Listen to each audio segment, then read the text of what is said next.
The next step in sewing my bag, actually the last sewing step, is to place my right sides together.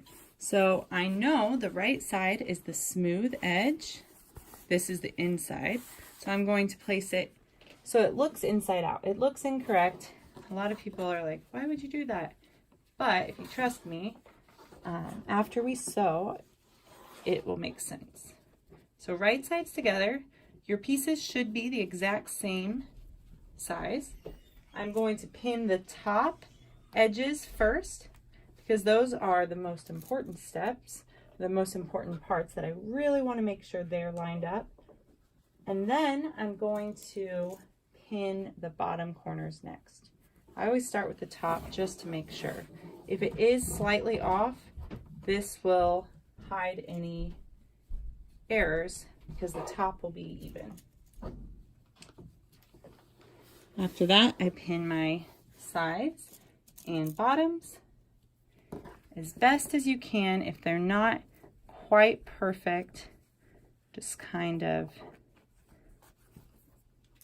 lay them as best you can. But they should be pretty much even because we use the same stencil to cut them out. And we did the same stitches and seams on both. So I put lots of pins because now I'm going to actually sew my bag together.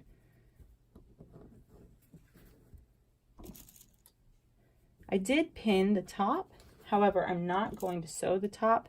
I just wanted to help it stay even. So I'm going to now sew starting here to the corner. I'm going to use another reinforcement stitch in my corners of my bag and then up to the top, back stitching really well at the top and the bottom. So when sewing the bag together, you're going to begin at 5/8 inch and sew a standard seam. You're going to start by sewing where the casing begins. So at the base of the casing right here, as you can see coming across, you're going to backstitch and go around all 3 sides of the bag, making sure to do a reinforcement stitch in the corners. And I'm starting at the top and sewing all around all 3 sides of the bag.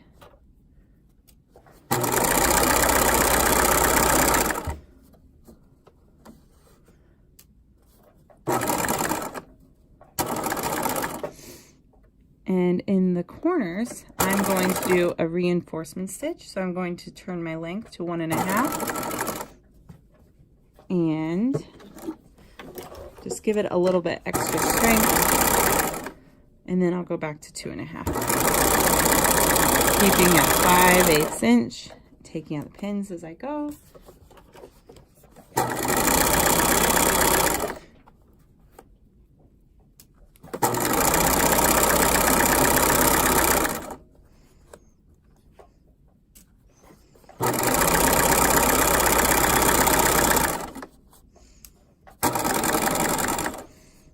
Back to 1.5, and an extra reinforcement.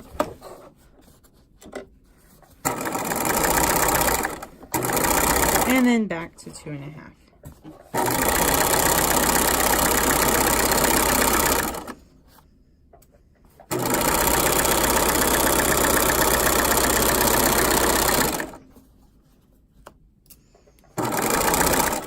So now that I've sewn my bag at 5/8 inch, the next step is to press my seam allowances open.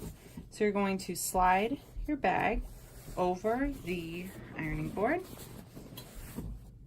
like this and open up the seam allowance and press the seam open. This will allow the bag to have a clean finish and nice crisp look. We're going to do this all the way around all the sides and then give the bag a good pressing all over as well. Bag has been pressed, so now the next step is to flip it right side out and poke out the corners similar to how you did the patch pocket, and then you can give it one more final pressing.